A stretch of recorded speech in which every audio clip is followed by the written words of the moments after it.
Now today we'll see practical 7 from retirement of a partner book DK Goyal. ठीक है, हम DK Goyal का practical 7 देखेंगे आज. ठीक है, डीके गोयल का practical 7 retirement of a partner condition. Question देखो मैंने पहले पूरा बोर्ड पे लिखा हुआ है, हम एक बार क्वेश्चन को फिर से अंडरस्टैंड करते हैं कि क्वेश्चन हमारा है क्या एक्चुअली. ठीक है, क्वेश्चन क्या है, date P Q and R partners in a firm. Firm में 3 पार्टनर हैं, पी क्यू और आर. ठीक है, and they are sharing profit and losses in the ratio of sir 3:2:1. इनका रेशियो कुछ और दिया था, मैंने उसको प्रॉपर तरीके से अरेंज किया और उनका सही रेशियो क्या प्रॉफिट शेयरिंग का 3:2:1 का है. ठीक है, और उस दिन क्या होता है, उस दिन फर्म से आर रिटायर होता है and his share is been taken by P and Q in the ratio of 2:1. Firm से आर छोड़ के जा रहा है फर्म, और उसके शेयर को कौन लेता है, सब पी और क्यू लेते हैं. किस रेशियो में, 2:1 के रेशियो में, है ना. तो ये हमारा पहला क्वेश्चन हो गया. This is the first part of the question and this is the second part कि आर के जाने के बाद फर्म में एस एडमिट होता है. एस फर्म में आता है 1/4 शेयर के लिए. 1/4 शेयर का 1/3 किससे एक्वायर करता है, पी से एक्वायर करता है. और जो बाकी शेयर बच गया, रिमेनिंग शेयर जो है, रिमेनिंग शेयर वो इक्वली एक्वायर करे किससे, पी और क्यू से. ठीक है, ये पॉइंट थोड़ा सा तुमको कंफ्यूजिंग कर रहा होगा. ठीक है, कोई बात नहीं, इसको हम फिर से और अच्छे से आगे देख लेते हैं. तो पहले हम क्या करते हैं, आर को रिटायर करते हैं फर्म से. ठीक है, जब फर्म से आर रिटायर हो रहा था तो उसके शेयर के 2:1 के रेशियो कौन एक्वायर कर रहा था, पी और क्यू. उसके शेयर को सर 2:1 के रेशियो कौन एक्वायर कर रहा था, पी और क्यू एक्वायर कर रहे थे. तो जरा हम उसी को देखते हैं जरा सा. ठीक है, share acquire by P and Q. ठीक है, at the time of R's admission. मैं लिख भी दे रहा हूं यहाँ पे, at the times of R's retirement. ठीक है, shares been taken over by P and Q at the time of R's retirement. ठीक है, तो आर का शेयर था कितना एक्चुअली, सर आर का शेयर था 1/, देख लो कितना हो गया, 3 4 5 1 6, 1/6. आर का शेयर था 1/6. आर अपने शेयर के कितने हिस्से करता है, सर 3 हिस्से करता है, और 3 में से एक हिस्सा किसको, 2 हिस्सा किसको दे देता है, सर 2 हिस्सा दे देता है वो पी को. तो this was shares of R which belongs to P. इसको सिंप्लीफाई कर लेते हैं हम, तो हम इसको लिख सकते हैं 1/6 इंटू 2/3, दैट इज सर 2/18. ठीक है, तो this shares of R will belongs to whom, will belongs to P.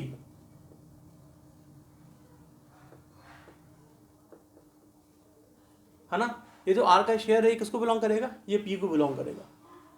इसी तरह हम बात करेंगे आर का, फिर से 1/6 शेयर था, उसने से 3 हिस्से किए, 3 में से एक हिस्सा.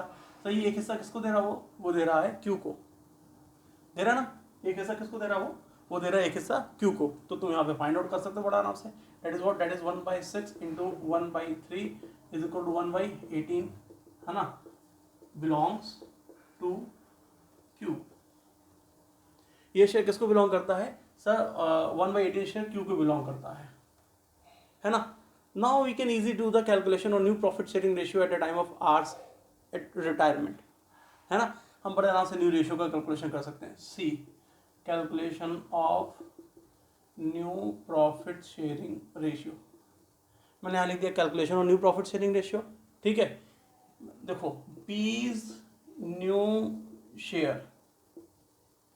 तो first of all tell me what is the P's old share.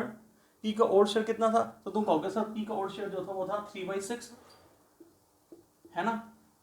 और पी ने कितना शेयर आर का एक्वायर किया, तो तूने यहाँ पे पहले देखो फाइंड आउट किया है कि पी ने सर आर का 2/18 शेयर क्या किया हुआ है, एक्वायर किया हुआ है. ये देखिए, ठीक है, तो पी का ओल्ड शेयर कितना था, 3/6 था, और उसने कितना एक्वायर किया, सर उसने 2/18 शेयर आर का एक्वायर कर लिया.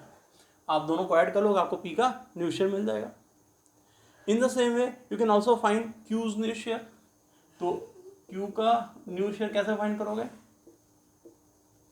तो वो भी बड़ा आसान है. क्यू का ओल्ड शेयर कितना था, क्यू का ओल्ड शेयर वॉज 2/6. क्यू का ओल्ड शेयर 2/6 था, है ना. और उसने कितना एक्वायर किया आर से, सर क्यू ने तो आर से अपने एडमिशन टाइम पे एक्वायर किया 1/18 शेयर, है ना. तो तुम बड़े आराम से फाइंड कर सकते हो 1/18. मैंने इस पर ऐड कर दी 1/18.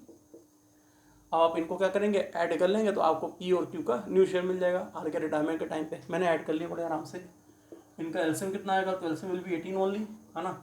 तो 18 divided by 6 is equal to 3 and 3 into 3 is equal to 9 plus 2 is equal to 11/18. This 11/18 is the new share of P. In the same way you can find the new share of Q also. इनका LCM कितना आएगा? 18 will be the LCM, है ना. Now 18 divided by 6 is equal to 3 and 3 2s are 6 plus 1 is equal to 7/18. So now we get to know the new share of P as well as the new share of Q. मुझे P और Q का new share मिल गया at the time of arts admission, arts retirement. तो what is the new share of P and Q? That is 11:7, क्योंकि LCM दोनों के 18 common है. इससे बड़े आराम से हमको क्या मिल गया? हमको न्यू शेयर मिल गया. किसका न्यू शेयर मिल गया? P और Q का न्यू शेयर मिल गया. Now will see the second part. ठीक है, अभी क्वेश्चन का ये फर्स्ट पार्ट था हमारा. अब सेकेंड पार्ट देखो क्या है. सेकेंड पार्ट कुछ ऐसा आप देख लो. क्वेश्चन को मैं कंप्लीट करता हूँ. दूसरा क्वेश्चन क्या है? क्वेश्चन ये है कि अब मान लो कि P and Q are partners in a firm with profit share of 11:7. ठीक है, अब आपको क्वेश्चन कुछ ऐसा बनेगा. सेकंड पार्ट जो क्वेश्चन का वो ये हो गया, क्योंकि आर तो फर्म छोड़ के जा चुका है और आर के जाने को P और Q का शेयर कितना हो गया? 11:7 का हो गया. तो अब क्वेश्चन क्या कह रहा है? वो कह रहा है कि मान लीजिए P और Q पार्टनर्स हैं जो कि प्रॉफिट शेयर कर रहे हैं 11:7 के रेशियो में. उन्होंने फर्म में एस को एडमिट किया फॉर 1/4 शेयर. 1/4 शेयर में से 1/3 पोर्शन वो P से एक्वायर करती हैं और 1/3 पोर्शन P से एक्वायर करने के बाद जो शेयर बच गए that remaining will be taken by S from P and Q equally. मैं नहीं कह रहा हूँ, ये क्वेश्चन कह रहा है ना. होपफुली अभी मेरी बात हमको समझ में आई. क्वेश्चन क्या है? Now see, S is coming in the form for 1/4 share. इसका वो 1/3 का मतलब क्या है? सर 1/3 का मतलब है इसके वो 3 हिस्से करेगा और 3 में से 1 हिस्सा एस अपने शेयर के 3 हिस्से करेगा और 3 में से 1 हिस्सा कैसे ले रहा है? वो P से ले रहा है. तो हम ये फाइंड आउट कर लेते हैं कि एस कितना शेयर P से एक्वायर करा पहले. तो देखो इसको जब आप सिंप्लीफाई करोगे तो you can write it as 1/4 into 1/3 is equal to 1/4 ठीक है. Means P is acquiring 1/12 share from S is acquiring 1/12 share from P. वो 1/12 शेयर किससे एक्वायर कर रहा है? वो 1/12 शेयर P से एक्वायर कर रहा है. इसमें कोई दिक्कत नहीं.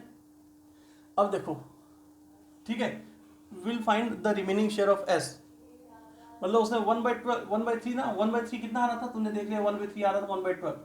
मतलब उसने 1/12 शेयर किससे एक्वायर कर लिया? P से एक्वायर कर लिया. ठीक है. अब सर S का शेयर जो था वो था कितना? 1/4.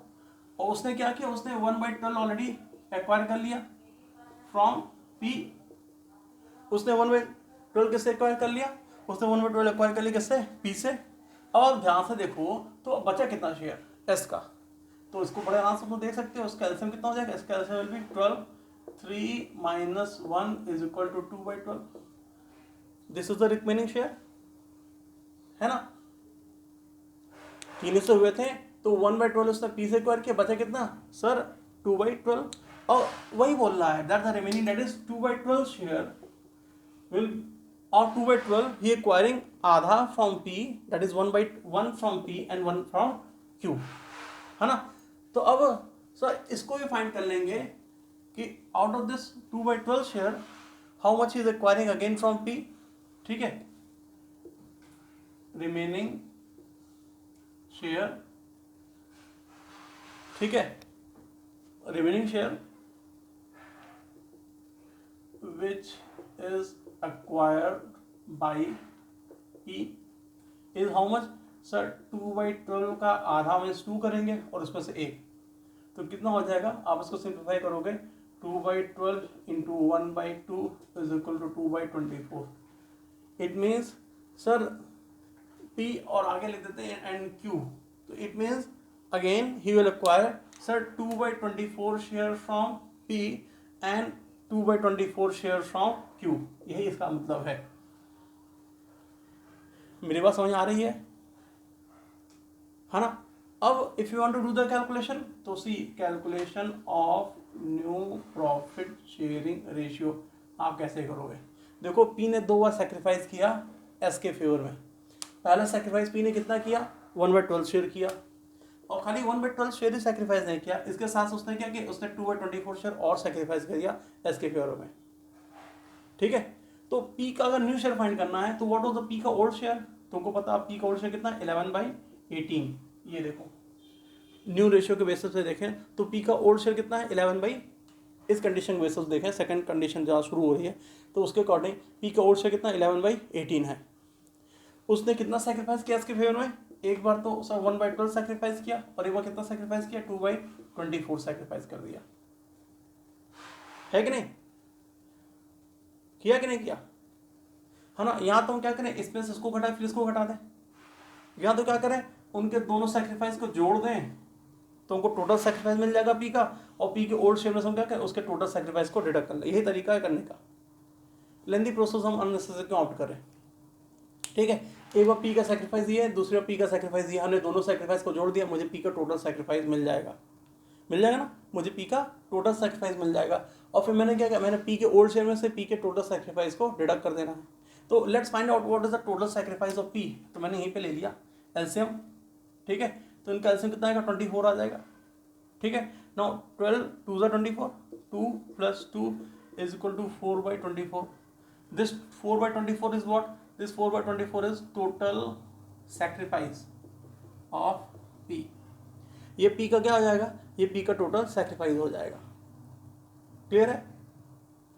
Now if you know the total sacrifice of P, तो for finding the new share of P how to find, तुम कहोगे पी का new share is what, 11/18 minus 4/24, है ना, 11/18 माइनस 4/24, इतना ही करोगे। अब इनका एलसीएम देखना पड़ेगा कि एलसीएम कितना आता है, सिंप्लीफाई करो तुमको पी का न्यू शेयर मिल जाएगा। Can you find it out, of course easy you can find it out sir. ठीक है ना, how to find the P का न्यू शेयर, तो तुम देख लो सर इनका एलसीएम कितना आ जाएगा 18 और 24 का, मैं यहाँ पे फाइंड आउट कर देता हूँ 18 एंड 24। ठीक है, जब आप एलसीएम लेंगे तो पहले तो मैंने इसको डायरेक्ट फटाक से करते हैं 3 एंड 4, जबकि तरीका गलत है लेकिन तभी मैंने थोड़ा शॉर्टकट मार दिया। ठीक है, नाउ 1 एंड 4, नाउ 1, 4 × 12 और 12 × 72, तो 72 विल बी द एलसीएम, हो जाएगा ना। ठीक है, 4 × 3 = 12 एंड 12 × 6 = 72। ठीक है, तो इनका एलसीएम कितना आ जाएगा, इनका एलसीएम आ जाएगा 72, है ना। अब सर इसको सिंप्लीफाई तुम कर लो, तो देखो 18 13 और अच्छा 72। ठीक है, 18 4 ज़ा सर 72 हो जाएगा। ठीक है, एंड 18 4 ज़ा 72 and 4 × 11 is equal to 44 minus 24 3 ज़ा 72 होगा, है ना, एंड 3 × 4 इज इक्वल टू 4 × 3 12। तो बड़े आराम से हमने क्या किया, हमने बड़े आराम से यहाँ पे सर पी का न्यू शेयर फाइंड कर लिया, दैट द पी का new share will be how much, तुम घटा दो इसमें से तुमको मिल जाएगा कितना, 22/72 हो जाएगा, sorry 32/72 will be the P's new share. In the same way we can easily find the Q's new share. ठीक है, अब Q का न्यू शेयर कैसे फाइंड करेंगे, अब देखो तो हमारे पास ऊपर काफ़ी जगह बची हुई है जो कि क्वेश्चन के इस पार्ट का कोई मतलब अब नहीं है, तो यहाँ पे क्या करेंगे, इसको यूज़ करेंगे अपने Q का न्यू शेयर फाइंड आउट करने के लिए।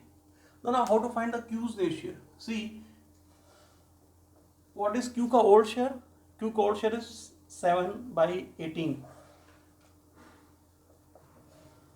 है ना। Q का ओल्ड शेयर तो आपको मिल गया, कितना मिल गया, 7/18 मिल गया, है ना।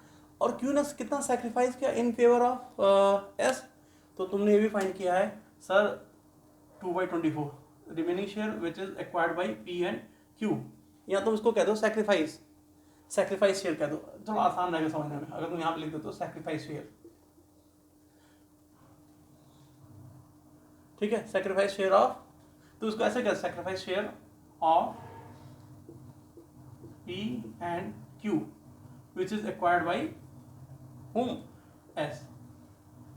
तो सर हमारा Q का सेक्रीफाइस कितना है, हमने फाइंड आउट किया ऑलरेडी, हमारे Q का सेक्रीफाइस कितना, 2/24 है। तो मैंने क्या किया, P के ओल्ड शेयर में से P के सेक्रीफाइस दैट इज 2/24 को डिडक्ट कर देना है, मैंने कर दिया -2/24। ठीक है, तो जब आप इसका भी एलसीएम लेंगे तो एलसीएम फिर से उतना ही आएगा, 72 आएगा, है ना, तुमको पता है 18 4 जा 72 एंड 4 7 जा 28 माइनस 24 3 जा 72 एंड 3 2 जा कितना जाएगा 6, तो कितना जाएगा 22 upon 72। Now 22 upon 72 is the new share of Q, हो जाएगा। इन द सेम वे अब S का न्यू शेयर फाइंड करना सर, वो तो ऑलरेडी दिया हुआ है, दैट इज 1/4। यहाँ तो डायरेक्ट 1/4 लिख दो, यहाँ तो आप क्या करो, तीनों पार्टनर के सेक्रीफाइस को ऐड करो, दोनों पार्टनर के टोटल सेक्रीफाइस को ऐड कर लो। P का total sacrifice is how much sir, P का total sacrifice is sir 4/24 and Q का sacrifice is how much, Q का सेक्रीफाइस इज 2/24। तो आप दोनों को ऐड करोगे, आपको क्या हो जाएगा, आपको सर S का न्यू शेयर मिल जाएगा। यहाँ तो डायरेक्ट लिख दो S का new share, that is what, that is 1/4। आप 1/4 भी लिख सकते हो, अगर आप चाहो तो आप क्या कर सकते हो, आप लिख सकते हो कितना, the total sacrifice of P, that is what, that is P का पहला वाला सेक्रीफाइस, P का दूसरा सेक्रीफाइस, मैंने दोनों को जोड़ दिया, मुझे मिल गया 4/24। तो total sacrifice of P is what 4/24। अगर कंफ्यूज ना हो तो इसको भी देख लेना। And the sacrifice of Q is how much 2/24, तो मैंने इसको जोड़ दिया 2/24, दोनों का एलसीएम ले लिया, एलसीएम इज 6/24 और you can write 6/24 as what 1/4, है ना। तो 6/24 का मतलब क्या हो, 1/24 अपने आप हो जाएगा। तो दिस मीन्स रीजन मैंने कहा तुम इसको ऐसे लिख सकते हो। अब if you want to find the new profit sharing ratio, तो what is the new share of P, the new share of P is 32/72। मैं यहाँ लिखता हूँ 32/72, this is the new share of P। What is the new share of Q, the new share of Q is 22/72, मैंने यहाँ लिख दिया। And what is the new share of S, अब तुम बताओ क्या लिखना चाहते हो, 1/4 लिखना चाहते हो कि 6/24, मर्जी आपकी, जो लिखना चाहो लिख लो। मैं 1/4 ही लिख लेता हूँ, मुझे कोई दिक्कत नहीं है, मैंने लिख दिया 1/4। आप चाहो तो 6/24 भी लिख दो, बात एक ही आने वाली है, ठीक है। यहाँ तो क्वेश्चन आपको होपफुली कंप्लीट था, तो अब इसको सिंप्लीफाई करते हैं और फटाक से क्या करें, अपने न्यू रेशियो को फाइंड आउट कर लेंगे, ठीक है। चलिए, तो अगर आप इसका एलसीएम लोगे ना, तो C इनका एलसीएम भी कितना आएगा, इनका एलसीएम भी 72 ही आएगा, ठीक है।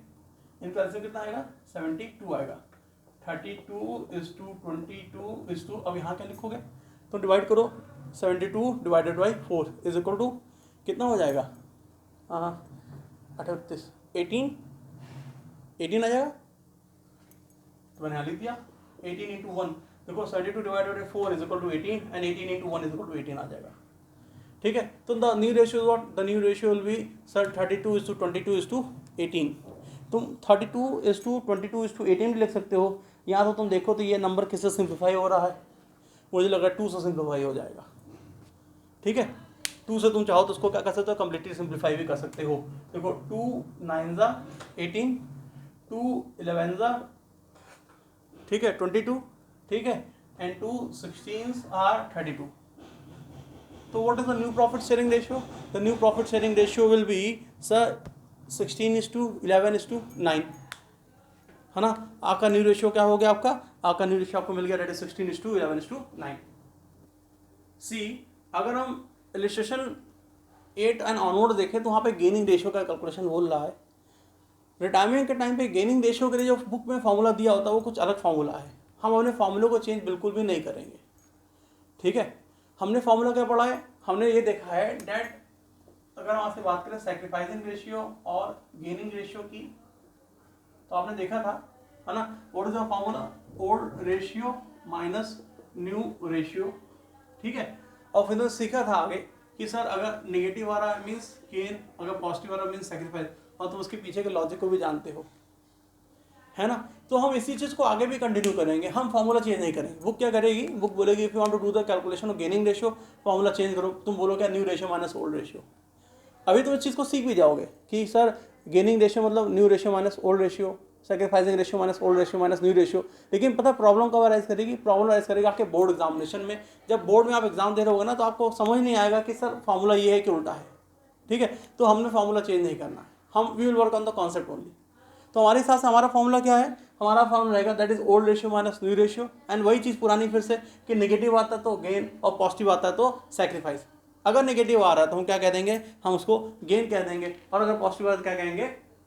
Now we will begin with illustration 8। चलो तो जल्दी से मैं क्या करता हूँ, फॉर्मूला लिख लिया आप सबने, ठीक है। हमने फॉर्मूला चेंज नहीं करना, ये आप याद रखिएगा, ठीक है। अब मैं क्या करता हूँ, मैं बोर्ड पे आपके क्वेश्चन को लिखता हूँ और उतनी देर में आप क्या करो, फटाफट क्वेश्चन को पढ़ भी लो। Illustration 8 from your DK Goyal and page number पुराना वाला that is 5.5, page number 5.5। Now see the question. Question में क्या है? क्वेश्चन ये है that Sharma Verma and Neetu are partners sharing profit and losses in proportion of 1/4, 1/8 and 10/16। तो वो शर्मा वर्मा और नीतू तीन पार्टनर हैं, शेयरिंग प्रॉफिट रेशियो 1/4, 1/8 एंड आगे क्या बोल रहा है? 1/4, 1/8 एंड 10/16। तो इसको हम ठीक से अरेंज कर लेना। इनका एलसीएम कितना आ जाएगा? इनका एलसीएम आ जाएगा 16। चलो शुरू सॉल्व करते हैं इसको फटाक से, ठीक है।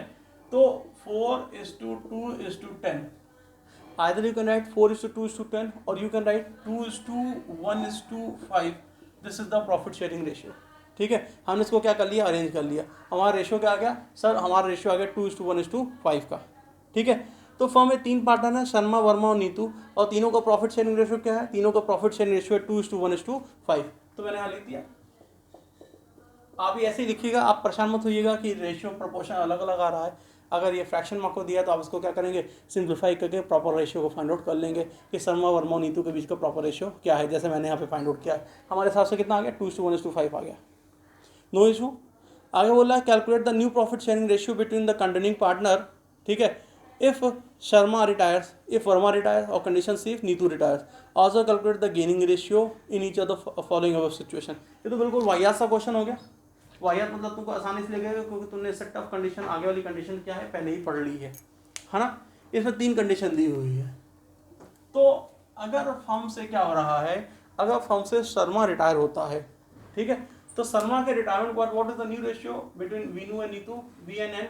The new ratio will be 1:5, ठीक है। Now how to do the calculation of gaining ratio? It may arise कि सर कैसे हम गेनिंग रेशियो का कैलकुलेशन करेंगे। तो बड़े आराम से, तुमने पुराना फॉर्मूला देखा हुआ है, वही उसी फॉर्मूले को क्या करोगे? बेस लोगे, आप बोलोगे, ठीक है।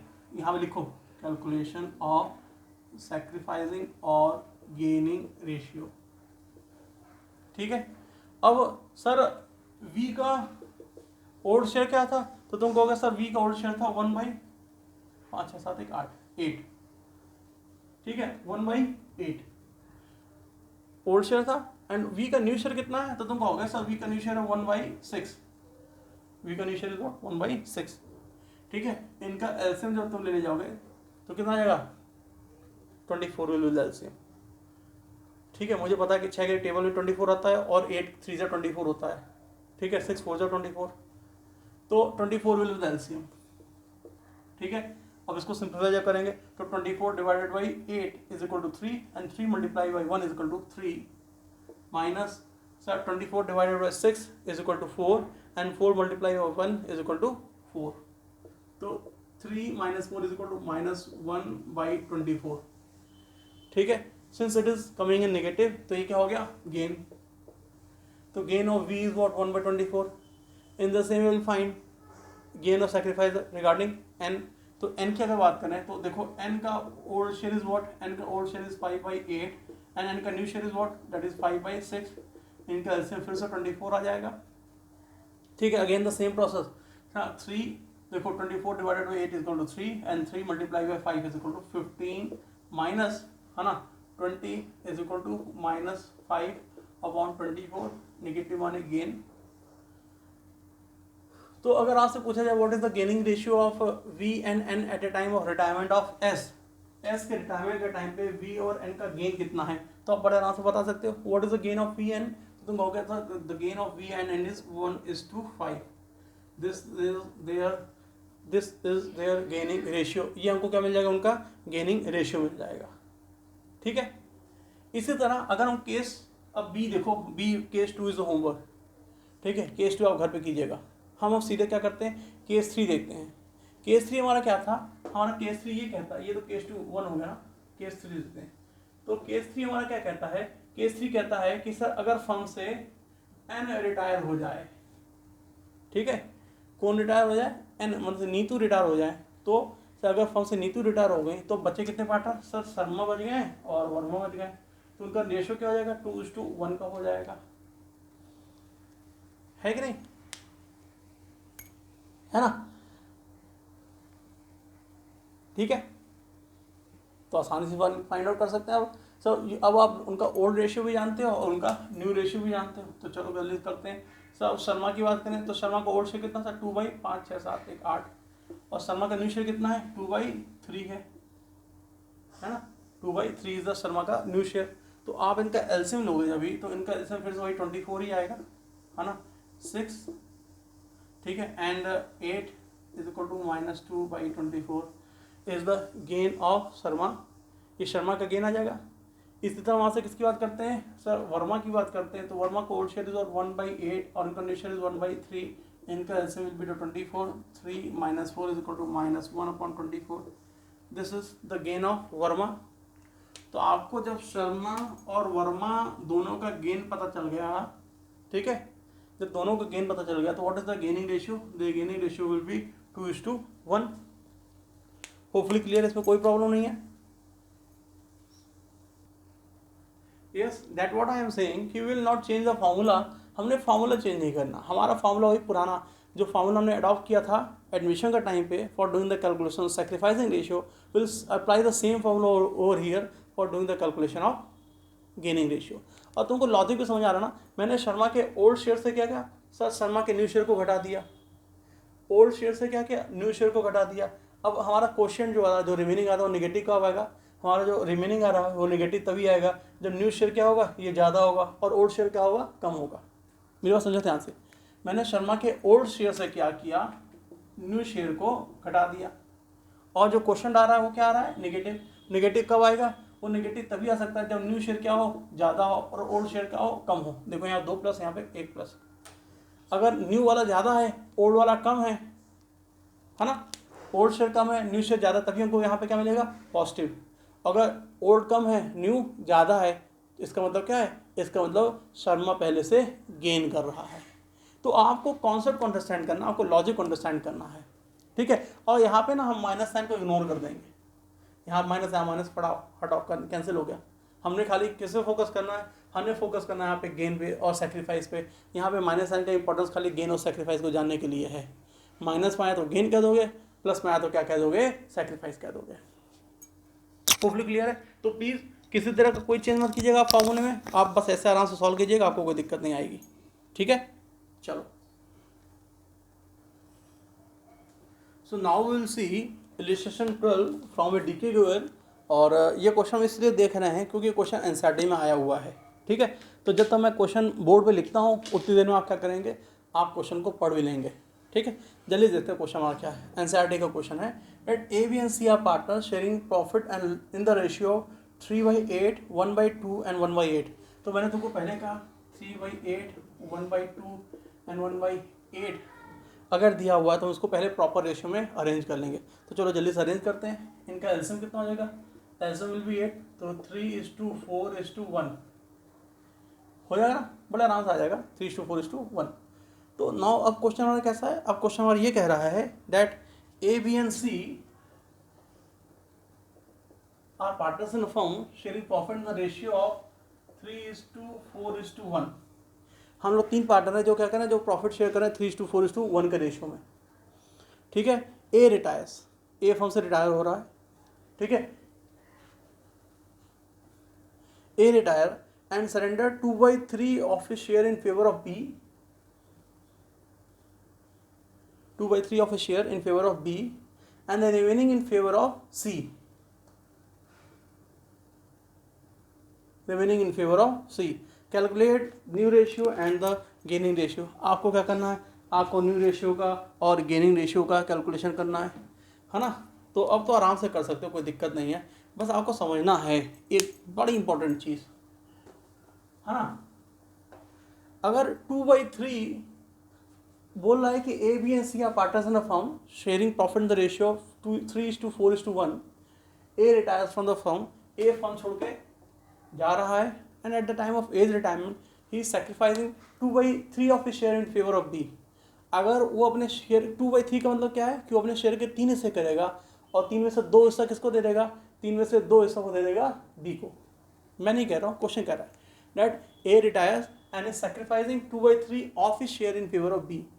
मतलब ए रिटायर हो रहा है और अपने शेयर को कितने हिस्से कर रहा है, 3 हिस्से कर रहा है, बराबर बराबर, और 3 में से 2 हिस्सा किसको दे देता है, वो 3 में से 2 हिस्सा बी को दे देता है। अगर ए ने 3 में से 2 हिस्सा बी को देते तो बचा कितना हिस्सा, एक हिस्सा बचा ना। तो वो जो एक हिस्सा बचा हुआ है, व्हाट अबाउट दैट एक बचा हुआ हिस्सा, सब वो जो एक हिस्सा बचा हुआ है वो ए किसको दे देगा, वो ए सी को दे देगा। तो रिमेनिंग शेयर कितना आ जाएगा, रिमेनिंग शेयर आ जाएगा 1/3। समझ पा रहे हो ना मेरी बात भाई। उसने 3 हिस्से किए, उन्हें प्रॉफिट के शेयर के, 3 में से 2 हिस्सा किसको दे दिया, 2 हिस्सा बी को दे दिया। अगर ए ने 3 में से 2 हिस्सा ए को दे दिया तो एक ही हिस्सा तो बचा, तो वो 1/3 3 में से एक हिस्सा किसको दे देगा, सी को दे देगा। यही क्वेश्चन कह रहा है, आपको इस चीज़ को अंडरस्टैंड करना है। अगर आपको 1/3 फाइंड आउट करने में डिफिकल्टी हो रही है, तकलीफ हो रही है, तो आप ये भी कह दो कि लेट सर ए का total share is 1, total share is 1।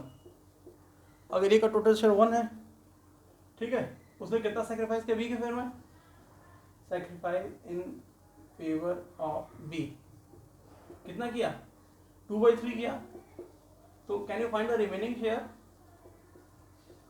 Yes sir we can find the remaining share, उसका टोटल शेयर माइनस उसका सेक्रीफाइस शेयर या सेक्रीफाइस रेशियो 2/3। तो कितना आ जाएगा, तो उसको जब सिंप्लीफाई करोगे, this into 1 is equal to 3, 3 minus 2 is equal to 1/3 remaining share. तो इतना हमको कैलकुलेट करने की जरूरत नहीं है, हम ओरल भी कैलकुलेट कर सकते हैं। तो मुझे पता चल गया that the remaining share is what, the remaining share is 1/3। Remaining share कितना हमारा 1/3 है, ठीक है। तो अब अगर आपने रिमेनिंग शेयर फाइंड आउट कर लिया कि रिमेनिंग शेयर कितना आ रहा है हमारा, तो हुआ क्या सर, ए ने 2/3 सेक्रीफाइस किया बी के फेवर में और 1/3 सेक्रीफाइस किया सी के फेवर में। सर ये तो रेशियो है ना, हम यहाँ देखेंगे sacrifice share of A in favour of B, कि ए कितना शेयर सेक्रीफाइस कर रहा है, वो 2:1 के रेशियो में दे रहा है, ठीक है। ए अपने शेयर के 3 हिस्से कर रहा है, 3 में से 2 हिस्सा किसको दे रहा है, बी को, और 1 हिस्सा किसको दे रहा है, सी को दे रहा है। लेकिन उन हिस्से की वैल्यू कितनी थी, शेयर कितना था, वो हमको फाइंड आउट करना पड़ेगा। तो देखते हैं सर ए का शेयर कितना था, तुमने कहा 3/4 3 7 1 8, 3/8 था। उसने कितने हिस्से किए, 3 हिस्से किए। ए अपने शेयर के कितने हिस्से कर रहा है, 3 हिस्से, और 3 में से 2 हिस्सा किसको दे रहा है, सर बी को दे रहा है। मतलब कितना शेयर दे रहा है, तुम बड़े आराम से उसको फाइंड आउट कर सकते, that is what 3/8 into 2/3 is equal to 3 दूनी 6 और 8 और 16 24। He is giving 6/24 of his share to B, he is giving 6/24 of his share to B. A क्या कर रहा है, अपने 6/24 शेयर किसको दे रहा है, बी को दे रहा है। और 6/24 शेयर देने के बाद ए के पास कुछ बच रहा है क्या, बिल्कुल बच रहा है। दोनों तरीका है, तो यहाँ तो फाइंड कर लो कि ए का ओड शेयर कितना था, सर 3/8 था, इसमें उसने कितना शेयर सेक्रीफाइस कर लिया, 6/24 शेयर, तो बचा कितना, ठीक है। इसका एलसीएम 24 आ जाएगा, है ना। एलसीएम अगर 24 आ गया तो 8 3 24 and 3 3 9 minus 6 is equal to 3/24। ये बचा हुआ शेयर हमने क्या किया, हमने ए के ओल्ड शेयर में से उसके sacrifice in favour of B को घटा दिया, ए के ओल्ड शेयर में से उसका जो सेक्रीफाइस है बी के फेवर में उसको घटा दिया, तो हमको पता चल जाएगा रिमेनिंग शेयर ए का जो किसको सेक्रीफाइस करेगा, सेक्रीफाइस इन फेवर ऑफ सी। यहाँ तो वैसे फाइंड कर लो, यहाँ दूसरा तरीका भी इसको फाइंड आउट करने का। वो तरीका क्या है, तुम कह दो कि सर देखो ए का जो ओल्ड शेयर हुआ था 3/8, वो उसके कितने हिस्से कर रहा है, 3, और 3 में से एक हिस्सा किसको दे रहा है, सी को दे रहा है। अब जब इसको सिंप्लीफाई करोगे तो देखो 3/24 आना चाहिए, करके देखते हैं। You can write it as 3/8 into 1/3 is equal to 3/24। आगे कि नहीं आ गया, this what I am saying sir 3/24। देखो यहाँ पे भी आ रहा है इस तरीके से। तो ये तरीका अभी अप्रोप्रिएट है, ये तरीका भी अप्रोप्रिएट है। आपको जो तरीका ज़्यादा समझ आएगा फाइंड आउट करने का, आप उसको ऑप्ट कर लीजिएगा। मैंने आपको दोनों तरीके बता दी, दोनों पॉसिबिलिटीज़ बता दी जो बन सकती थी। So now it is very much clear to you all that A is sacrificing, sir, 6/24 of his share in favor of B and 3/24 of his share in favor of C, है ना। A इतना sacrifice कर रहा है B के favour में और C के फेवर में, है ना। तो कोई दिक्कत नहीं है। If you want to do the calculation new profit sharing ratio, तो देखो मैंने यहाँ लिख दिया calculation of new profit sharing ratio. ठीक है, बी का न्यू शेयर कैसे फाइंड करोगे? No, very first you need to find what is B का ओल्ड शेयर। तो बी का ओल्ड शेयर कितना था? तुम कहोगे सर बी का ओल्ड शेयर और 4 बाई, हाँ 4 के साथ 1 8, 4/8 था। बी का ओल्ड शेयर कितना था? 4/8 था, है ना। और उसने कितना शेयर एक्वायर किया? उसने एक्वायर किया 6/24। देखो कई बार यहाँ पे गलती कर देते हैं बी के ओल्ड शेयर को फाइंड करने में। तुमको लगता है सर ए रिटायर हो गया तो बी के ओल्ड शेयर के यहाँ तुम क्या लिख दोगे? तो लिख दो 4/5, जो कि गलत हो जाएगा। बी का ओल्ड शेयर टोटल कितना था? बी का जो ओल्ड शेयर था वो था 4/8। आप इस चीज़ को अंडरस्टैंड करना है कि ए अपना शेयर लेके कहीं गया नहीं फर्म से। जो ए का शेयर था वो फर्म में ही क्या है? रिटेन है। इसलिए जब हम बी के ओल्ड शेयर की बात करते हैं तो उसमें ए का जो शेयर का टोटल आ रहा है ना 3, उसको भी इंक्लूड करते हैं। बोलते हैं बी का ओल्ड शेयर कितना है सर? वो 4/8 है। कंफ्यूज मत करना, हम बोर्ड में कई बार कंफ्यूज करते हैं, हमको याद रखना है बी का ओल्ड शेयर। हम जब भी किसी पार्टनर के ओल्ड शेयर की बात करेंगे तो उसमें रिटायरिंग पार्टनर के शेयर को भी क्या करते हैं? इंक्लूड करते हैं। इंपॉर्टेंट चीज़ ये, जब भी हम किसी पार्टनर के ओल्ड शेयर की बात करेंगे तो उसके ओल्ड शेयर के टोटल में हम क्या करते हैं? रिटायरिंग पार्टनर के शेयर को भी इंक्लूड करते हैं। तो बी का old share is what? B का ओल्ड शेयर इज 4/8। और उसने कितना शेयर ए से एक्वायर किया? 6/24। आप इनको ऐड कर लो, आपको बी का न्यू शेयर मिल जाएगा। मैंने इसको ऐड कर लिया। 24 विल एलसीएम, है ना। 8 3 and 3 4 12 plus 6 is equal to 18/24। तो this 18/24 is what? This 18/24 is the new share of B. In the same way, we'll find the new share of C. तो C का देख लो, what is the old share of C? C का old share is 1/8 और उसने कितना acquire किया? A से उसने एक्वायर किया 3/24। तो मैंने इसमें ऐड कर लिया 3/24। इनका एलसीएम भी 24 आ जाएगा, है ना। 3 + 3 is equal to 6/24 is the new share of C। तो जैसे आपको क्या हो गया? आपको ए का और सी का न्यू शेयर पता चल गया। Now you know the new share of A as well as the new share, sorry the new share of B as well as the new share of C. तो आप इनका बड़े आराम से रेशियो फाइंड आउट कर सकते हो। And the ratio will be what? 18:6, क्योंकि 24 एलसीएम दोनों में सेम है, डिनोमिनेटर दोनों का कॉमन है। तो ratio will what? Ratio will be 18:6 और you can write it as what sir? 3:1। तो after sir as retirement what is the new profit sharing ratio? The new profit sharing ratio is 3:1। 3:1 हमारा क्या आ जाएगा? New ratio आ जाएगा।